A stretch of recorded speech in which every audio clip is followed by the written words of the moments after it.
বন্ধুরা, ভিডিওর থাম্বনেইল দেখেই আপনারা বুঝতে পেরেছেন যে আজকেকার ভিডিওটি কতটা ইন্টারেস্টিং হতে চলেছে। আজকে এই ভিডিওর মাধ্যমে আমি আপনাদেরকে দেখাবো যে আপনার হাতে থাকা মোবাইলের মাধ্যমে কি করে আপনি মাত্র 5 সেকেন্ডে একটি প্রফেশনাল ফটো এডিট করতে পারবেন। তো একটা মুহূর্ত মিস করে না, ভিডিওটি পুরোটা দেখুন। তার আগে আমি আপনাদেরকে কিছু ফটো দেখাতে চাই, যেগুলো আমি ওই দুটি সিক্রেট অ্যাপ্লিকেশনের মাধ্যমে আমি এডিট করেছি।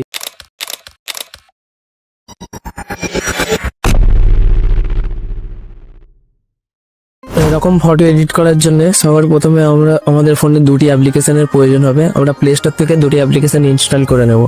আমরা সার্চ বারে গিয়ে সার্চ দেব LR প্রিসেট বলে সার্চ দেব। এই যে সার্চ দেওয়ার পরে এই যে নীল কালারের যে এই যে আইকনটা, এটাকে আমরা ইনস্টল করে নেব ফোনের মধ্যে। আমার অলরেডি ইনস্টল আছে, আপনারা যাদের ইনস্টল নেই আপনারা ইনস্টল করে নেবেন। নেওয়ার পরে আমরা সিম্পলি এখান থেকে ওপেন করে নিলাম। এই যে আমাদের অ্যাপ ওপেন হয়ে গিয়েছে।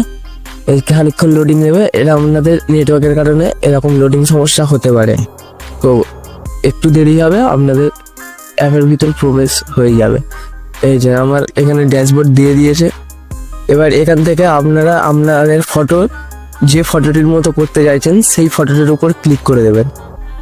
আমি সাপোজ ধরুন এখানে অনেকগুলো লোডিং হয়ে আছে নেটওয়ার্কের কারণে, নেটওয়ার্ক ইস্যুর কারণে। তো আমি ধরুন আমাদের এই যে ফার্স্ট ফটোটার মতো আমার ফটোটা আমি এডিট করব। সো আমি ফটোটাতে সিলেক্ট করে নিয়েছি। নেওয়ার পরে এখান থেকে সিম্পলি ডাউনলোডে প্রেস করে দেবো। এই যে আমাদের ডাউনলোড হচ্ছে। এই যে ডাউনলোডের পরে একটা অ্যাড দেবে, তো আমি অ্যাডটি স্কিপ করে দিচ্ছি। এই যে অ্যাডটি স্কিপ করার পরে আমরা আবারও ফের গুগল প্লে স্টোরে আরেকটি অ্যাপ্লিকেশন ইনস্টল করে নেবো। অ্যাপটি মিনিমাইজ করে আমরা গুগল প্লে স্টোরে চলে যাব। গিয়ে আমরা এখানে সার্চ দেব লাইট রুম। এই যে লাইট রুম দেখে আমরা এখানে সার্চ দিয়ে দেবো। দেওয়ার পরে এই যে সবার প্রথমে যে অ্যাপ্লিকেশন দেখালো LR বলে, এই যে লাইট রুম, এইটাকে আমরা ইনস্টল করে নেবো। আমার অলরেডি ইনস্টল আছে, আপনাদের যাদের ইনস্টল নেই আপনারা সহজেই ইনস্টল করে নিতে পারবেন প্লে স্টোর থেকে।